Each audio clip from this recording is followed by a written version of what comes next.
Peter Larsen, and I'm responsible for enterprise data architecture at Nets. Nets is a European payment service provider with its origins in Denmark and Norway. And we deliver money acquiring solutions for merchants. We deliver instant payment services across bank accounts. We deliver e-security and open banking services for corporations. And finally, card processing, fraud, and dispute services for banks. My presentation today focuses on enterprise data architecture and data architecture models. Data architecture is one of the 4 pillars of enterprise architecture, alongside with business, application, and technical infrastructure. When you look upon data architecture from an enterprise point of view, you look upon your data across all the systems of your organization. Enterprise data architecture are defined for data domains and not for system domains. This rather big difference is reflected throughout all aspects of data management and data governance, and it represents a mental change for most organizations. I organized my presentation into 3 headlines: some MDM fundamentals, and then the architecture models, and finally deciding on your target data architecture model.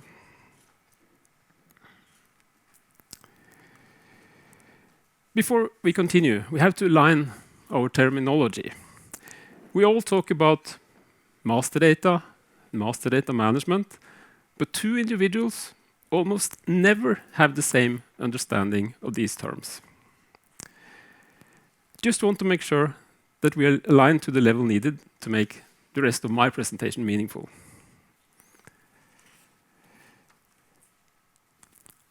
I see master data as a subset of all our data. And the simple definition I prefer to use is this: master data is business critical data in your organization that has to be maintained. This rather pragmatic definition of master data can be visualized through this simple diagram. So what is not master data then? Well, that would be a mix of data which is not business critical and data that doesn't have to be maintained. For instance, transactions, messages, events. Once an event has taken place, it's history. And the data that describe that event will never have to be updated. It will have to be deleted at some point, however.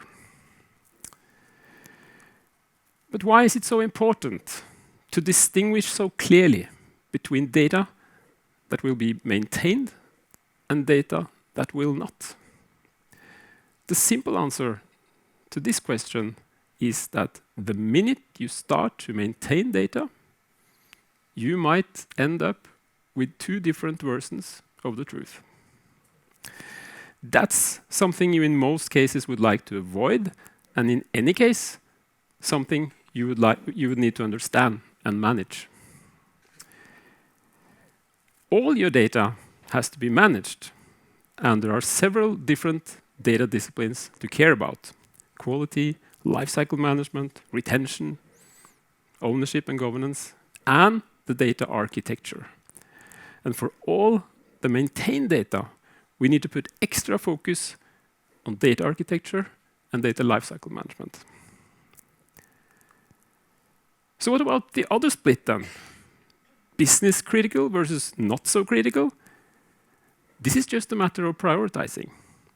Some of your data has bigger impact on your business than the other, which means you should put more effort into managing it.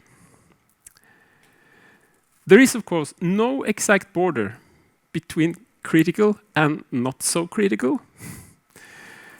And what is critical for one business is certainly not necessarily critical for another. If you, for some reason, should have an inventory of plants in your office building, the names and properties of these plants are hardly seen as business critical data for your company. But what if you were running a business, renting out and caring for plants in hundreds of offices? Wrong information about these plants could result in completely wrong caring and watering, and you'll have hundreds of dead plants. The office plant inventory has suddenly become business critical, and as you can see, there is no common truth about what kind of data you should categorize as business critical. The most common types of master data are probably customer, product, and employee data, and that is because most companies actually do have customers, products, and employees. In most organizations, there are multiple IT systems with data stores, and these systems quite often store some of the same data. This will happen if data are shared or copied at some time, or if the data was entered to different places in the first place. In today's business landscape, mergers and acquisitions are the rule and not the exception. And each time this happens, your MDM challenges will most likely be twice as big as before the merger. And the moment you get two versions of the same truth, the term golden record gets its meaning. Because if you have two different data records with similar attributes representing the same reality, which of them holds the truth? Which of them should be seen as the golden record? For all master data, it's very important to keep track of the golden record, because the master data is continuously being updated.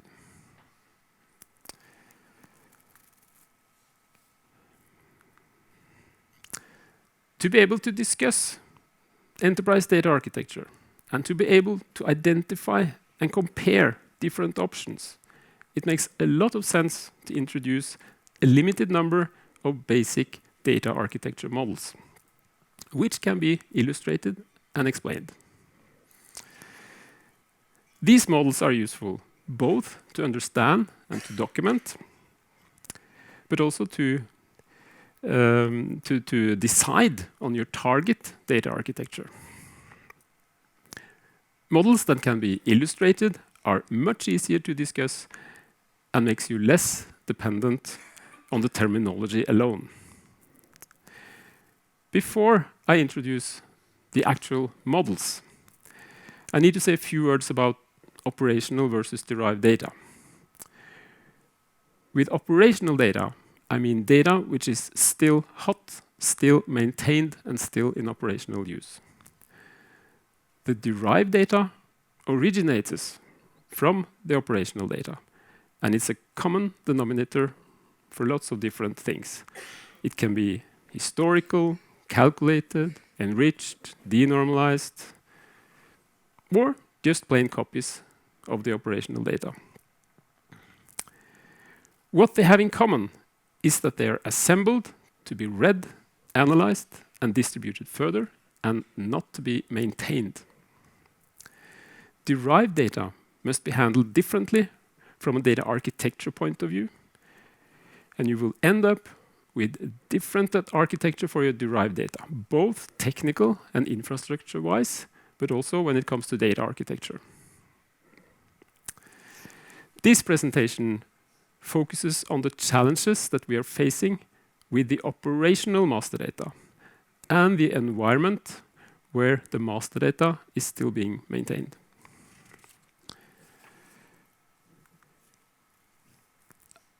It's time to introduce the data architecture models.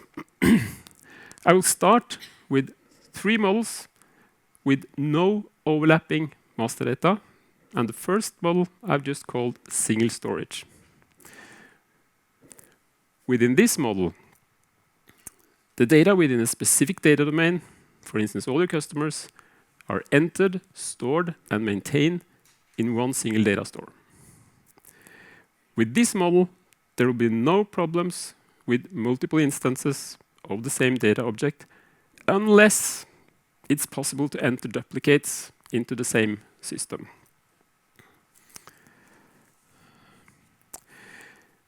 That will not happen for any data that holds a natural unique key, like an official VAT number or personal ID. But if no natural unique key exists, this is much more challenging, since there is no easy and foolproof way of deciding if two data objects are really the same. We can reduce the risk by introducing different kind of tests, matching rules, based on the other non-key attributes.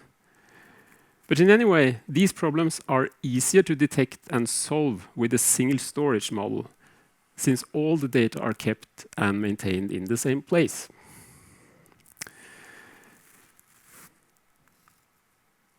The second model is called horizontal split.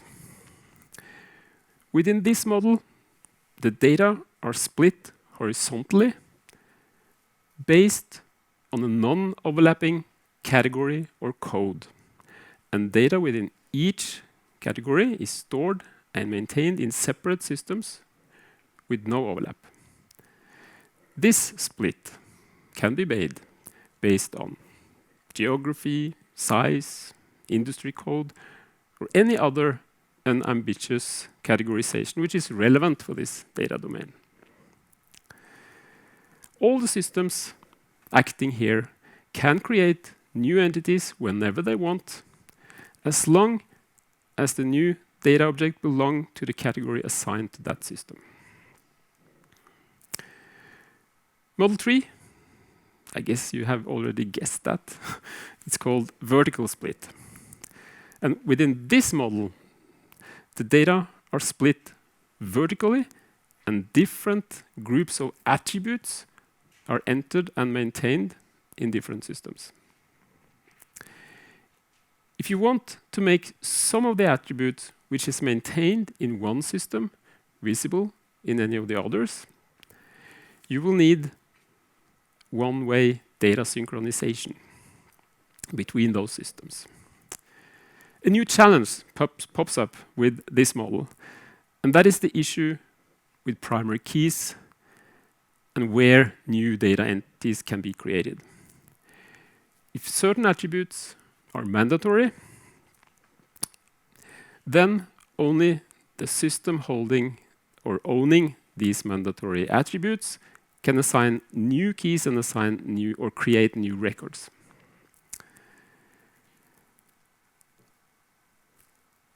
If there are no mandatory attributes and the data has a natural unique key as well, then all the system can create new records, no problem. But if no unique key is available, a new key has to be a unique key, will have to be generated.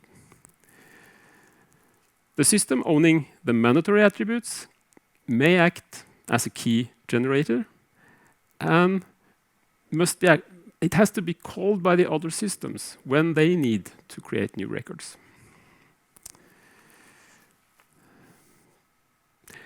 Model 4 is the first model with overlapping master data, and it's called vertical overlap. And within this model, only one of the IT systems can assign new keys and create new records, but some of the attributes can actually be maintained in two or more of the other IT systems.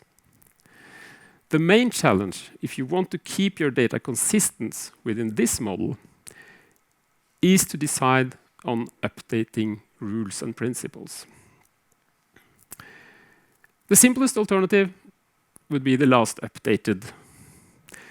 Just let the latest update always overrule whatever is there. But of course, you can have more complex rules. These rules may include weighting of the systems, weighting of the user groups, as well as any other complex business rule that you can define. That leaves us with the last model, model 5, and that's called horizontal overlap. And within this model, all the IT systems can create new records. Most likely, some of the attributes will also exist in more of the systems. So because of that, the need for updating rules and priorities is the same here as with model 4. And if there is no natural key, again, matching the data could be a significant challenge if you want to keep your data consistent with this model. You need to do matching to pick the right record for updating and to decide if you need to create a new record when data is entered.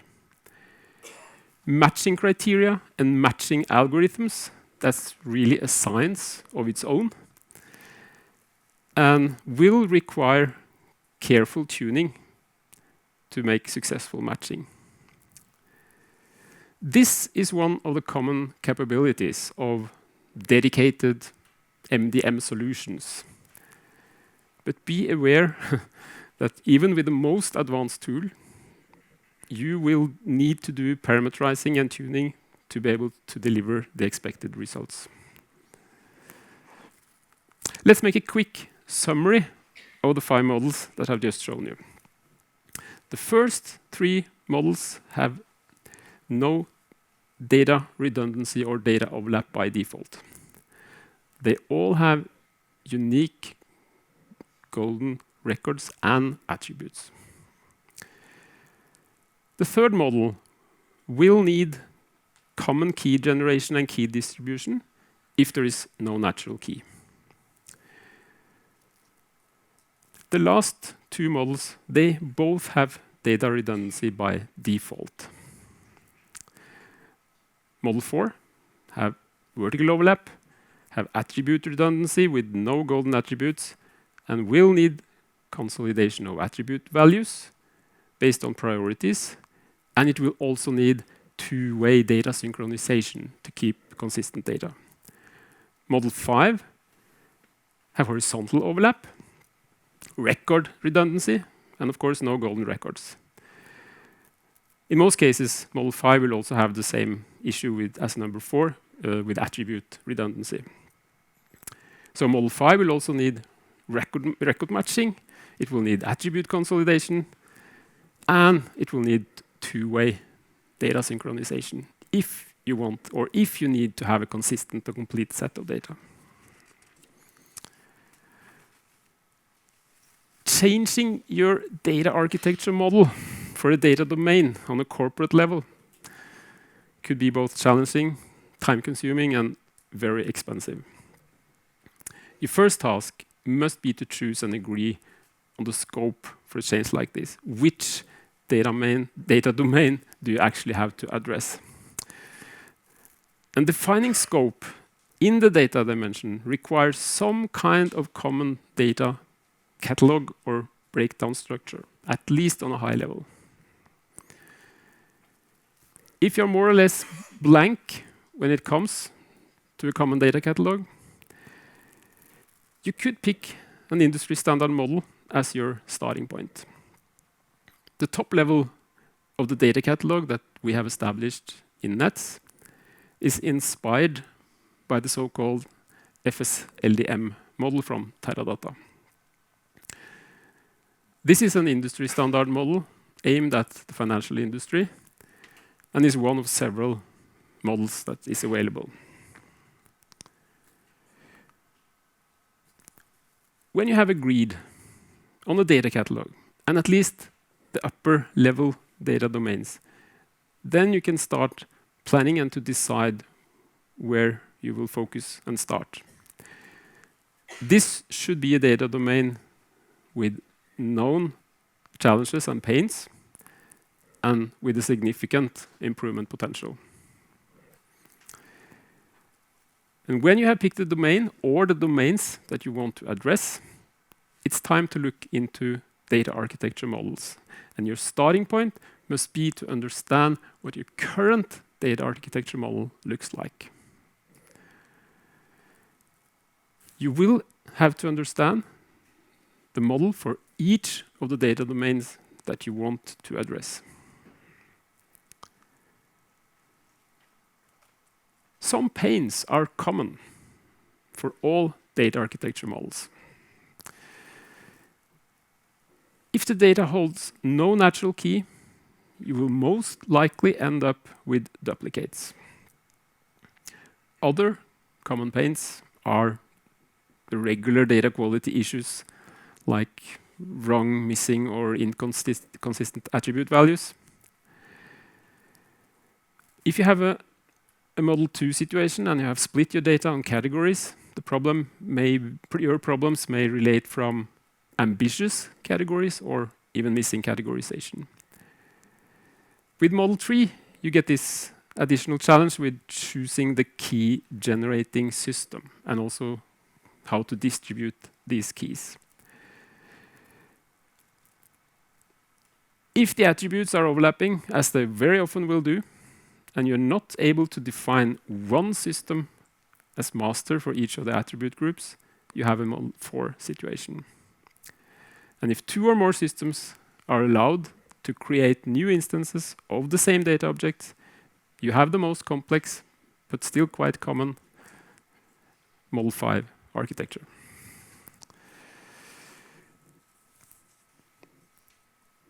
When you know the current architecture model, you can, of course, start to decide on your target. And these are my general recommendations. If you have a clean Model 1 situation, which you most likely don't have, and if you had, you probably wouldn't have so much problems. But also, if you have a Model 2 or 3 model, I think you're better off sticking to that model and not start to change it. So, a transition to Model 1 from any of the others will in most cases be ruled out. It will mean sunsetting systems or rewriting them into using the same data store. Simplest transition, or a simpler transition, will be to Model 2. If this is possible with your business environment and all your data rows can be grouped into non-overlapping segments, could be your best option. But in many situations, I think Model 3 migration is more realistic. This will require a clear decision on which systems that holds the different groups of attributes, and also which systems that will be allowed to create new data records and new identities. You will most likely have some attributes that you would like to show in all your systems. So with this model, you will probably need to implement one-way data synchronization. But if you decide to stay with Model 4 or 5, there is no way to avoid two-way data synchronization if you need consistent data. Otherwise, you'll end up with a lot of manual maintenance and a very challenging and everlasting manual consolidation task. Two-way synchronization is much more complex, unfortunately, than one-way synchronization, since you have to introduce all these rules and principles.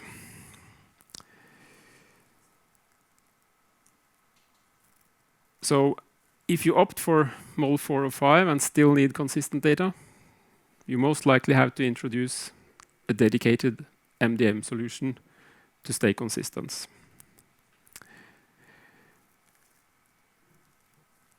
So if you have this problem with lack of a natural key with any of the models, I would at least first check if it's possible to find a unique key within the data domain that you can use. If not, you will have to improve your matching capabilities, either by designing and implementing something by your own, or by acquiring an MDM solution with these capabilities built in. Yeah, that was the last of my slides, so let me try to wrap it up with a few closing remarks. Enterprise data architecture must be designed individually for each data domain across all your IT systems. Use generic data architecture models to better understand your current data architecture, but also to make decisions about your target. All decisions about which data architecture model to go for must be based on business requirements. It should not be a technology issue. You also need to understand the difference between an IT system with MDM capabilities and an IT system with a role as data master, as a keeper of the golden record. Decisions on MDM tools and also on the role that an MDM tool will play can only be made when you know your data architecture model. That was it. Thank you for listening.